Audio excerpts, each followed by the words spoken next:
சங்கீதம் 129 ஆரோகண சங்கீதம். என் சிறு வயது தொடங்கி அநேகம் தரம் என்னை நெருக்கினார்கள். என் சிறு வயது தொடங்கி அநேகம் தரம் என்னை நெருக்கியும் என்னை மேற்கொள்ளாமற் போனார்கள். உழுகிறவர்கள் என் முதுகின் மேல் உழுது தங்கள் படைச்சால்களை நீளமாக்கினார்கள். கர்த்தரோ நீதி உள்ளவர், துன்மார்க்கருடைய கயிறுகளை அவர் அறுத்தார் என்று இஸ்ரவேல் இப்பொழுது சொல்வதாக. சியோனை பகைக்கிற அனைவரும் வெட்கி பின்னிட்டு திரும்ப கடவர்கள். வீட்டின் மேல் முளைக்கும் புல்லுக்கு அவர்கள் ஒப்பாவார்களாக. அது வளரும் முன் உலர்ந்து போம். அறுக்கிறவன் அதனால் தன் கையையும் அரிகளை கட்டுகிறவன் தன் மடியையும் நிரப்புவதில்லை. கர்த்தருடைய ஆசீர்வாதம் உங்களுக்கு உண்டாவதாக. கர்த்தரின் நாமத்தினால் உங்களை ஆசீர்வதிக்கிறோம் என்று வழிபோக்கர் சொல்வதும் இல்லை. பொதுவாக நாம் சங்கீதத்தை படிக்கும் பொழுது அது மிகுந்த ஆறுதலாக இருக்கும். ஆகவே முழு சங்கீதத்தையும் படிப்போம். ஏதாவது ஒரு சில வசனங்களை நாம் நமக்காக எடுத்துக்கொள்ளுவோம். அதுதான் வழக்கமாய் நாம் படிக்கின்ற விதம். ஆனால் ஒவ்வொரு சங்கீதத்திற்கும் ஒரு பின்னணி இருக்கின்றது. அந்த பின்னணியை நாம் அறிந்து அந்த சங்கீதத்தை படிக்கும் பொழுது அது நமக்கு ஆசீர்வாதமாக இருக்கும். இந்த சங்கீதத்தின் பின்னணி என்னவென்றால், இஸ்ரவேலர் சிறைப்பட்டு போனார்களே பாபிலோனுக்கு, யூத மக்கள் சிறையிருப்பிலிருந்து திரும்பி வந்த பிறகு எழுதப்பட்ட சங்கீதம் என்று இதை சொல்லுகிறார்கள். இந்த சங்கீதத்தில் முக்கியமாய் என்ன மக்கள் நினைத்தார்கள் என்றால், அவர்கள் கடந்து போன உபத்திரவத்தின் பாதைகள், அவர்கள் கடந்து போன நெருக்கத்தின் பாதைகள், இவைகளையெல்லாம் நினைத்து சங்கீதக்காரன் இந்த சங்கீதத்தை எழுதியிருக்கிறார்.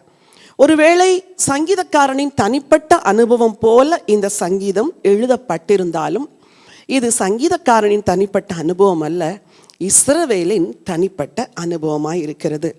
நாம் வழக்கமாய் தியானிக்கிறபடி இந்த சங்கீதத்தை நம்முடைய வசதிக்கு ஏற்ப 3 பகுதிகளாக நான் பிரிக்க விரும்புகிறேன். 8 வசனங்கள் உள்ள இந்த சங்கீதம், முதல் 3 வசனங்கள் இஸ்ரவேலரின் கடந்த கால உபத்திரவம், தேவன் செய்த விடுதலை.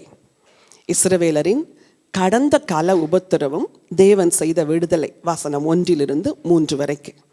2வது, இஸ்ரவேலை விடுவிக்கும் தேவன், வசனம் 4. 3வது, இஸ்ரவேலை பகைப்போரின் நிலை. இஸ்ரவேலுக்கு ஒரு கூட்ட எதிரிகள் எப்பொழுதுமே இருந்தார்கள். அவர்களை குறித்து சொல்லுகிற வசனங்கள் 5-8 வரைக்கும். திரும்பவும் சொல்லுகிறேன், இஸ்ரவேலரின் கடந்த கால உபத்திரவம், அந்த உபத்திரவத்தில் அவர்கள் பெற்ற விடுதலை, வசனம் 1-3. இஸ்ரவேலை விடுவிக்கும் தேவன், வசனம் 4. இஸ்ரவேலை பகைப்போரின் நிலை, வசனம் 5-8 வரைக்கும். இந்த சங்கீதக்காரன் எழுதுகிற முதல் 3 வசனங்களில் இஸ்ரவேலரின் உபத்திரவத்தை எழுதுகிறார். அதாவது திரும்பி பார்த்து, கடந்த நாட்களில் எங்கள் தேசம், எங்கள் மக்கள் எல்லாரும் எப்படி உபத்திரவப்பட்டார்கள் என்று திரும்பி பார்க்கும் பொழுது அவர்கள் பட்ட உபத்திரவங்கள் தான் அவர்களுக்கு ஞாபகம் வருகிறது. பொதுவாக தேசங்கள் திரும்பி பார்ப்பார்கள் என்றால் அவர்கள் என்னென்ன சாதித்தார்கள் என்பதைத்தான் எழுதி வைப்பார்கள். ராஜாக்களின் நாளாகமத்தில் ஒவ்வொரு தேசத்திலும் ஒரு ராஜா என்னென்னலாம் செய்தார் என்பதை எழுதி வைப்பார்கள். எழுதி வைக்கும் பொழுது அந்த ராஜாக்களின் சாதனைகள் எழுதப்படும். ஆனால் இங்கே இஸ்ரவேலருக்கோ அவர்களுடைய சோதனைகள் தான் எழுதப்பட்டது. எவ்வளவு உபத்திரவப்பட்டார்கள், எவ்வளவு கஷ்டப்பட்டார்கள். மற்றவர்களுக்கு சாதனை தான் பெரிதாக இருந்தது, இவர்களுக்கோ அவர்கள் பிழைத்திருக்கிறார்களே அதுவே பெரிய சாதனையாக இருந்தது. அந்த அளவுக்கு இஸ்ரவேலருக்கு உபத்திரவங்கள், எதிரிகள். என் வார்த்தையை கேட்டுக்கொண்டிருக்கிற உங்களுக்கு கூட வாழ்நாளெல்லாம் பல உபத்திரவங்கள், எதிரிகள் இருந்தாலும் இன்றைக்கு நீங்கள் பிழைத்திருக்கிறீர்களே அதுவே தேவ தயவு. இன்றைக்கு உயிரோடு இருக்கிறீர்களே, உங்கள் குடும்பம் அழியாமல் இருக்கிறதே, அதுவே தேவனுடைய தயவு. சரி, முதல் வசனத்தை நான் வாசிக்க விரும்புகிறேன். என் சிறுவயது தொடங்கி அநேக தரம் என்னை நெருக்கினார்கள். என் சிறுவயது தொடங்கி அநேக தரம் என்னை நெருக்கியும் என்னை மேற்கொள்ளாமற் போனார்கள். இந்த ஒரு வார்த்தை, என் சிறு வயது தொடங்கி அநேகம் தரம் என்னை நெருக்கினார்கள், சங்கீதக்காரன் எழுதுகிறார். திரும்பி பார்த்து, நாங்கள் இளவயதிலிருந்தே நெருக்கத்தை அனுபவித்தவர்கள். எப்படி? இஸ்ரவேல் மக்கள் எகிப்திலே அடிமைகளாய் இருந்தார்கள். ஒரு வசனத்தை வாசிக்க விரும்புகிறேன். யாத்திராகமத்தின் புத்தகம் 2ஆம் அதிகாரம் 23 சில வசனம். சில காலம் சென்ற பின் எகிப்தின் ராஜா மரித்தான். இஸ்ரவேல் புத்திரர் அடிமைத்தனத்தினால் தவித்து முறையிட்டு கொண்டிருந்தார்கள். அவர்கள் அடிமைத்தனத்திலிருந்து முறையிடும் சத்தம் தேவ சந்நிதியில் எட்டினது. இஸ்ரவேல் புத்திரர் அடிமைத்தனத்தில் தவித்து முறையிட்டு கொண்டிருந்தார்கள். இஸ்ரவேல் ஒரு தேசமாய் பிறப்பதற்கு முன்னதாகவே அவர்களுக்கு அடிமைத்தனம், அவர்களுக்கு உபத்திரவம், அவர்களுக்கு பாடுகள், அவர்களுக்கு பிரச்சனைகள். ஏசாயா தீர்க்கதரிசி 63ஆம் அதிகாரம் 9வது வசனத்தில் இப்படி எழுதியிருக்கிறார். அவர்களுடைய எல்லா நெருக்கத்திலும் அவர் நெருக்கப்பட்டார். அவருடைய சமூகத்தின் தூதனானவர் அவர்களை ரட்சித்தார். உபத்திரவம் இல்லாமல் இஸ்ரவேல் ஒரு தேசமாய் உருவாகவில்லை. சபைக்கு கூட அப்படித்தான்.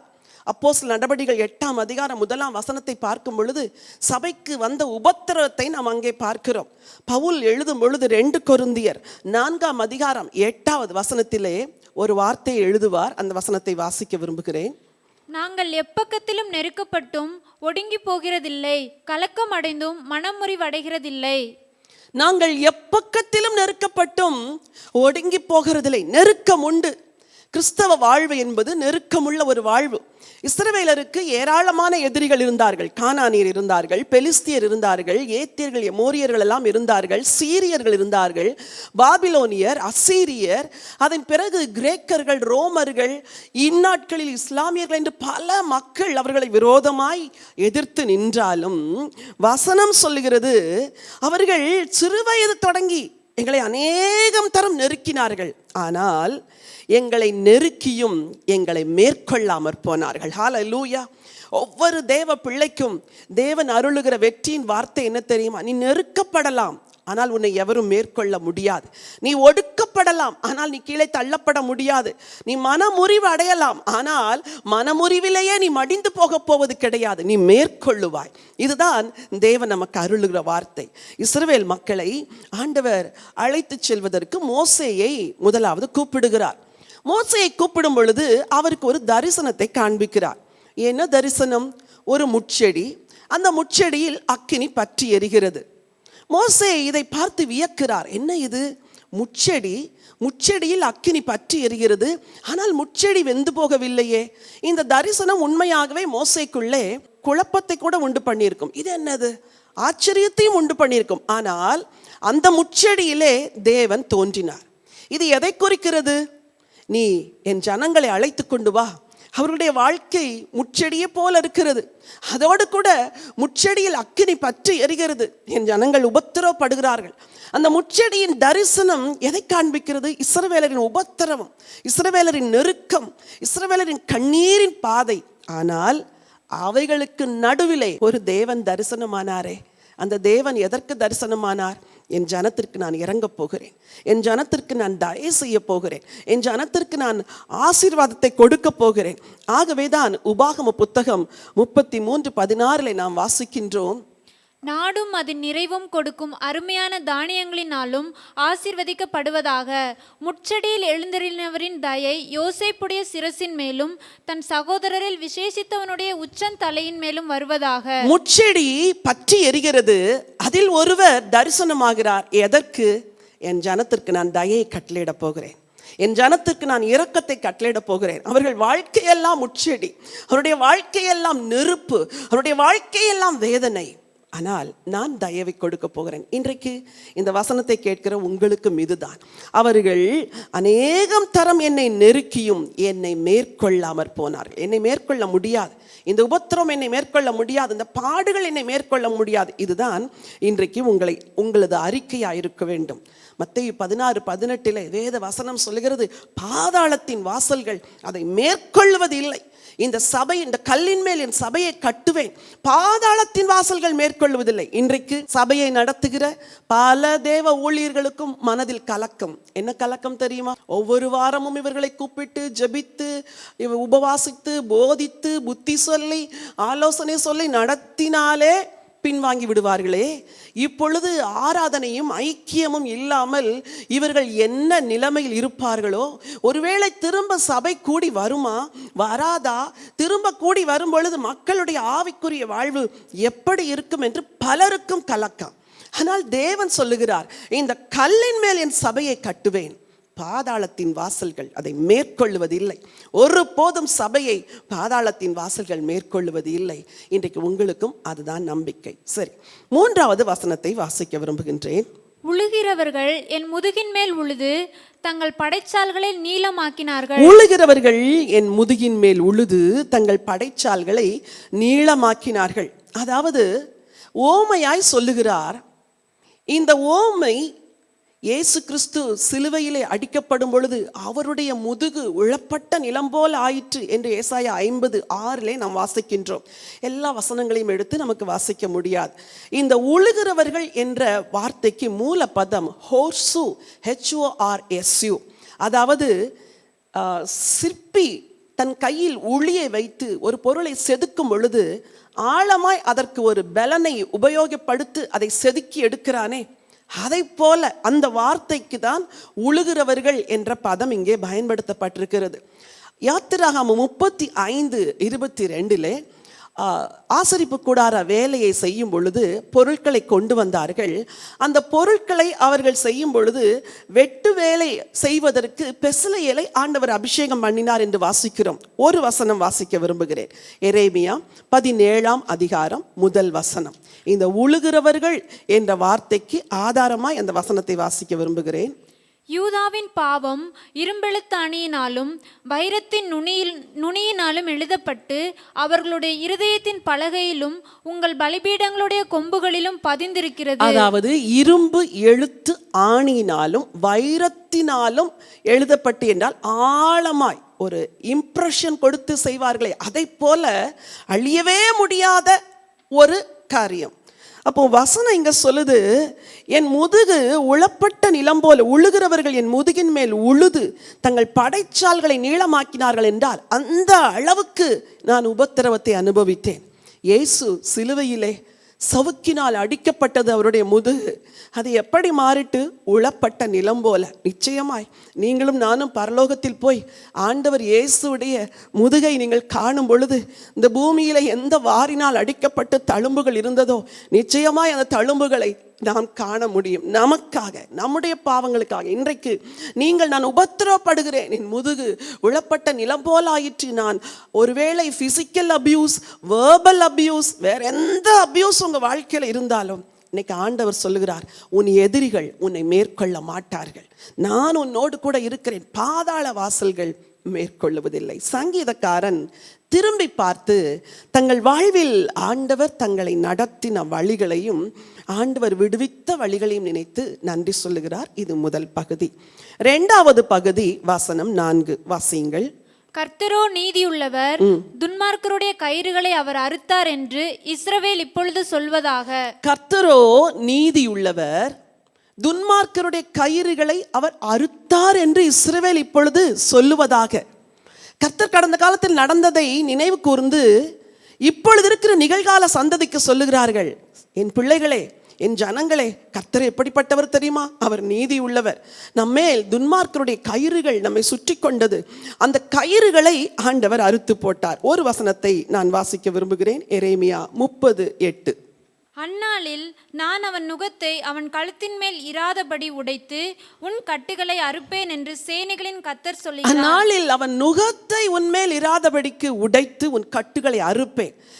பாருங்கள், வசனம் சொல்லுது, என் ஜனத்தின் மேல நுகம் இருக்குது, என் ஜனத்தின் மேல கயிறு இருக்குது, என் ஜனத்தின் மேல கட்டுகள் இருக்குது. சங்கீதம் 124:7 கண்ணிகள் என்று சொல்லப்பட்டிருக்கிறது. எபிரேயர் 11:36 கட்டுகள் என்று சொல்லியிருக்கிறது. எசேக்கியேல் 34:27 கயிறுகளை அறுத்தார் என்று சொல்லப்பட்டிருக்கு. அப்போ God is our deliverer. கட்டுகளோ கயிறுகளோ நுகங்களோ நுகத்தடிகளோ எது உங்க மேல இருந்தாலும் நீங்க ஒரு நாள் சொல்ல போறீங்க, கர்த்தர் கட்டுகளை உடைத்தார், நுகங்களை முறித்தார், கயிறுகளை அறுத்தார். இன்றைக்கு இந்த வசனத்தை கேட்கிற இந்த நேரத்திலேயே உங்க மேல இருக்கிற நுகத்தடிகளை ஆண்டவர் முறிக்கிறார், உங்கள் மேல இருக்கிற கட்டுகளை உடைக்கிறார், உங்கள் மேல இருக்கிற கயிறுகளை ஆண்டவர் எல்லாவற்றையும் கழற்றி போட்டு உங்களை விடுதலை செய்கிறார். அந்த விடுதலையின் தேவன் தான் நம்முடைய தேவன். ஹல்லேலூயா. சரி, 1 கொரிந்தியர் 10ஆம் அதிகாரம் 13ஆம் வசனத்தில் வேதம் இப்படி சொல்கிறது, மனுஷனுக்கு நேரிடுகிற சோதனையை அல்லாமல் வேறே சோதனை உங்களுக்கு நேரிடவில்லை. தேவன் உண்மையுள்ளவராய் இருக்கிறார். உங்கள் திராணிக்கு மேலாக நீங்கள் சோதிக்கப்படுகிறதற்கு அவர் இடம் கொடாமல் சோதனையை தாங்கத்தக்கதாக சோதனையோடு கூட அதற்கு தப்பிக்கொள்ளும்படியான போக்கையும் உண்டாக்குவார். என்ன செய்வார்? கட்டப்பட்டு கிடக்கிறீர்கள், ஒடுக்கப்பட்டு கிடக்கிறீர்கள், நுகத்தடி இருக்கிறது. ஆண்டவர் பார்த்து கொண்டே இருக்க மாட்டார். ஒரு குறிப்பிட்ட நேரத்திற்கு பிறகு எல்லாவற்றையும் அவிழ்த்து எல்லாவற்றையும் கழற்றி தப்பி ஓடிவிடு என்று விடுதலையை கொடுப்பாராம். இதைத்தான் 2வது பகுதி சொல்லுகிறது. உங்களுக்கு இன்றைக்கு அந்த விடுதலை வருகிறது. நீங்கள் சீக்கிரமாய் மான்களை போல தப்பி ஓடி விடுவீர்கள், கண்ணியிலிருந்து நீங்கள் விடுபடுவீர்கள். கர்த்தர் உங்களை விடுதலை செய்வார். 3வது பகுதி, அடுத்த வசனத்தை வாசியுங்கள். சீயோனை பகைக்கிற அனைவரும் வெட்கி பின்னிட்டு திரும்ப கடவர்கள். வீட்டின் மேல் முளைக்கும் புல்லுக்கு அவர்கள் ஒப்பாவார்களாக. அது வளரும் முன் உலர்ந்து போம். அறுக்கிறவன் அதனால் தன் கையையும் அரிகளை கட்டுகிறவன் தன் மடியையும் நிரப்புவதில்லை. வசனம் என்ன சொல்லுகிறது? முதல் பகுதியில எதிரிகளை குறித்து வாசித்தோமே, அந்த பகைஞர்களை குறித்து சங்கீதக்காரன் எழுதுகிறார். சீயோனை பகைக்கிற அனைவரும் வெட்கி பின்னிட்டு திரும்ப கடவர்கள். It is a declaration. சீயோனை யாராவது பகைச்சா அவர்கள் வெட்கம்தான் படுவார்கள், அவர்கள் பின்னிட்டு தான் போவார்கள். அவங்களுடைய லைஃப் எப்படி இருக்குமா? வீட்டின் மேல் முளைக்கும் புல்லுக்கு அவர்கள் ஒப்பாவார்களாக. வீட்டுக்கு மேல இஸ்ரவேல் தேசத்துல களிமண் போட்டு, நம்ம இப்பெல்லாம் சிமெண்ட் யூஸ் பண்ற மாதிரி அவர்கள் களிமண்ணை போட்டு ஒரு சீலிங்கை வைப்பார்களாம். அந்த களிமண்ணிலே புல் முளைக்குமா. அந்த புல் முளைத்து கொஞ்ச நேரத்தில் அல்லது ஓரிரு நாட்களில் வெயில் ஏறினால் அந்த களிமண் அந்த புல்லை இறுக்கி உடனடியாக இந்த புல் அழிந்து போகுமா. சங்கீதக்காரன் எழுதுகிறார், சீயோனை பகைக்கிறவர்கள் வீட்டுக்கு மேல முளைக்குதே அந்த புல்லை போல அழிந்து போவார்கள். ஒருவேளை வயலிலே புல் முளைக்கும் என்றால் அந்த வயலில் முளைக்கும் புல்லை கட்டுகளாக கட்டி தாங்கள் வளர்க்கிற விலங்குகளுக்கோ மிருகங்களுக்கோ அவர்கள் ஆகாரமாய் கொடுப்பார்கள். ஆனால் வீட்டின் மேல் முளைக்கிற புல் இருக்கிறதே, அது நெடுநாள் இருக்காது, வெயில் ஏறினால் வாடி போகும். இந்த நம்பிக்கை தான் தங்கள் எதிரிகளை குறித்து அவர்கள் வைத்திருந்த நம்பிக்கை. எங்களுக்கு விரோதமாய் வருகிறவர்கள், சீயோனுக்கு விரோதமாய் வருகிறவர்கள் வீட்டின் மேல் முளைக்கிதை புல், அந்த புல்லை போல ஒன்றுமில்லாமற் போவார்கள். எதிரிகளால் கலங்குகிறீர்களா? எதிரான சூழ்நிலைகளால் திகைத்து போயிருக்கிறீர்களா? உலகம் முழுவதும் நடக்கிற இந்த கொந்தளிப்பு, இந்த சூழ்நிலையை கண்டு கலங்குகிறீர்களா? நீங்கள் என்ன சொல்ல வேண்டும் தெரியுமா? வீட்டின் மேல் முளைக்கும் புல் போல, வெயில் ஏறினவுடன் வாடி போகும் புல் போல இவைகளெல்லாம் ஒன்றுமில்லாமற் போய்விடும். அரிகளை கட்டுகிறவர்கள் போல அவங்க வெற்றி கொண்டு இதையெல்லாம் கட்டிட்டு போக மாட்டாங்க, எல்லாம் அழிந்து போகும், ஒன்றுமில்லாமற் போகும். இதுதான் இன்றைக்கு உங்களுக்கு நம்பிக்கை. கடைசியாக 8வது வசனம், கர்த்தருடைய ஆசீர்வாதம் உங்களுக்கு உண்டாவதாக, கர்த்தரின் நாமத்தினால் உங்களை ஆசீர்வதிக்கிறோம் என்று வழிப்போக்கர் சொல்லுவதும் இல்லை. இஸ்ரவேலர் ஒருவரை ஒருவர் வீதியிலே சந்திக்கும் பொழுது தேவனை உயர்த்துகிற வார்த்தைகளை சொல்லி ஒருவரை ஒருவர் வாழ்த்துவார்களாம். ஷலோம் என்று சொல்லுவார்கள். கர்த்தர் உங்களை ஆசீர்வதிப்பார் என்று சொல்லுவார்கள். ஒரு சின்ன வேத பகுதியை இதற்கு ஆதாரமாக எடுத்து வாசிக்க விரும்புகிறேன். ரூத்தின் புஸ்தகம் 2ஆம் அதிகாரம் 4வது வசனம். அப்பொழுது போவாஸ் பெத்லெகேமிலிருந்து வந்து அறுக்கிறவர்களை பார்த்து, கர்த்தர் உங்களோட இருப்பாராக என்றான். அதற்கு அவர்கள், கர்த்தர் உம்மை ஆசீர்வதிப்பாராக என்றார்கள். நல்ல வார்த்தைகளை பாருங்கள். இஸ்ரவேலர் ஒருவரை ஒருவர் சந்திக்கும் பொழுது முதலாவது வாழ்த்துகிறவர் கர்த்தர் உம்மோட கூட இருப்பாராக என்று சொல்லுவார்களாம். மக்கள் எல்லாரும் அவர் யாருக்கு வாழ்த்துதல் சொல்லுகிறாரோ அவர்கள் எல்லாரும் கர்த்தர் உம்மை ஆசீர்வதிப்பாராக என்று சொல்லுவார்களாம். ஏன்? வாயின் வார்த்தைகளில் வல்லமை உண்டு, வாயின் வார்த்தைகளில் ஜீவன் உண்டு. ஆகவே ஒருவரை ஒருவர் கர்த்தர் உம்மோடு கூட இருப்பாராக என்று சொன்னாலே ஆண்டவர் பார்ப்பார், ஐயோ சொல்லிட்டாங்களே, நான் இவங்க கூட இருக்கணும்னு வந்துருவாராம். கர்த்தர் உம்மை ஆசீர்வதிப்பாராக என்று சொன்னால் அந்த வாழ்த்துதலின் வார்த்தைகள் அவர்களுக்கு ஆசீர்வாதத்தை கொண்டு வரும். இதுதான் யூதாவிலே வழக்கு. ஆனால் இங்கே சீயோனை பகைக்கிற எதிரிகள் யார் தெரியுமா? அதில் சில எதிரிகள் உள்ளேயே இருக்கிறவர்கள். வசனம் சொல்லுகிறது, கர்த்தருடைய ஆசீர்வாதம் உங்களுக்கு உண்டாவதாக, கர்த்தரின் நாமத்தினாலே உங்களை ஆசீர்வதிக்கிறோம் என்று வழிப்போக்கர் சொல்வதும் இல்லை. அப்படின்னா வழிப்போக்கர்கள் எல்லாம் வாழ்த்துதல் சொல்வார்களே, அந்த வாழ்த்துதல் எங்க எதிரிகளுக்கு கிடையாது. அந்த வாழ்த்துதல் யூதாவுக்கு மட்டும்தான். அந்த வாழ்த்துதல் இஸ்ரவேலுக்கு மட்டும்தான். ஒருவேளை காட் பிளஸ் யூ என்று அவர்கள் சொல்லலாம். அவங்க சொல்லுகிற வார்த்தை வெறும் வார்த்தைகள். ஏனெனில் அவர்கள் ஜீவனுள்ள ஏகோவா தேவனின் நாமத்தினாலே ஆசீர்வதிக்கவில்லை. ஆகவே அவர்களுக்கு அந்த ஆசீர்வாதம் கிடைக்காது. சீயோனை பகைக்கிறவர்களுக்கு ஆசீர்வாதம் இல்லை, சீயோனை நேசிக்கிறவர்களுக்கு ஆசீர்வாதம் உண்டு என்றுதான் இந்த சங்கீதம் முடிகிறது. என் அன்பு தேவனுடைய பிள்ளைகளே, உங்கள் வாழ்வில் கடந்த நாட்களில் நடந்த எல்லா உபத்திரவங்களிலும் கர்த்தர் கூட இருந்தார். உங்களை விடுதலை செய்தார். சத்துரு உங்களை மேற்கொள்ளவே இல்லை, இனிமேலும் மேற்கொள்ள போவது இல்லை. பாதாளத்தின் வாசல்கள் மேற்கொள்வது இல்லை என்று சொன்ன வார்த்தை உண்மை. பாதாளத்தின் வாசல்கள் மேற்கொள்ளாது. இன்றைக்கு கர்த்தருடைய ஆசீர்வாதம் உங்களுக்கு உண்டாயிருக்கும். கர்த்தருடைய கிருபை உங்களுக்கு உண்டாயிருக்கும். கர்த்தர் உங்களை விடுதலை செய்கிற தேவன். கர்த்தர் உங்கள் நீதி உள்ளவர். சத்துருக்கள் மேற்கொள்ளாமல் அடங்கும்படி கர்த்தர் உங்களுக்காய் ஜெயக்கொடி ஏற்றுவார். உங்களுக்காய் ஜெபிக்கட்டுமா? அன்பின் ஆண்டவரே, பரலோக பிதாவே, தியானிக்க கொடுத்த இந்த சங்கீதத்திற்காக நாங்கள் உமக்கு நன்றி செலுத்துகிறோம். எங்கள் முற்பிதாக்கள் உபத்திரவத்தின் வழியாய் கடந்து வந்த பொழுது ஆண்டவரே, நீர் நீதி உள்ளவராய் இருந்து அவர்கள் சத்துருக்கள் அவர்களை மேற்கொள்ளாமல் அவர்கள் தங்கள் சத்துருக்களை மேற்கொள்ள வைத்தீரே. சிறிய தேசமாய் இருந்தாலும் அவர்கள் பெரிய தேவனை வைத்திருந்தபடினால் எல்லா இடத்திலும் தப்புவிக்கப்பட்டார்களே.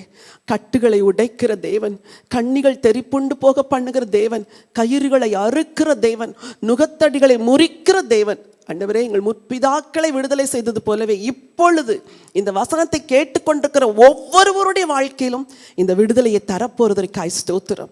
முட்செடியில் அக்கினி பற்றி எரிந்தும் ஆண்டவரே அது அழிந்து போகாதிருப்பது என்ன என்று மோசே ஆச்சரியப்பட்டு பார்த்ததை போல ஆண்டவரே, இவர்களுக்கு சோதனைகளும் பிரச்சனைகளும் போராட்டங்களும் உபத்திரங்கள் வந்தாலும் இவர்கள் அழிந்து போகாதிருப்பது என்ன என்று புறவினத்து மக்கள் எல்லாம் பார்த்து ஆச்சரியப்படும்படி உங்க பிள்ளைங்களோட நீங்க இருந்து நடத்த போறதற்காக ஸ்தோத்திரம். விசேஷமாய் முட்செடியில் எழுந்தருளின தேவனுடைய தயை இன்னைக்கு உங்க பிள்ளைங்க சிரசின் மேல் வந்து தங்கட்டும். எல்லா உபத்திரவங்களிலும் தப்புவிப்பீர். பாதாளத்தின் வாசல்கள் மேற்கொள்வது இல்லை எஜமானரே. அதற்காக உமக்கு ஸ்தோத்திரம். சிரம் தாழ்த்தி உடைய கரத்தில் ஒப்புக் கொடுக்கிறோம். இந்த வேத வசனங்கள் உம்முடைய பிள்ளைகளுடைய விசுவாசத்தை பலப்படுத்தட்டும். உபத்திரவத்திலும் தைரியம் கொண்டு தேவனை பின்பற்ற உதவி செய்யட்டும். ஆசீர்வதியும், வழி நடத்தும். மீட்பெரும் இரட்சகருமா இயேசு கிறிஸ்துவின் நாமத்தில் ஜெபிக்கிறோம் ஜீவனுள்ள நல்ல பிதாவே, ஆமென்.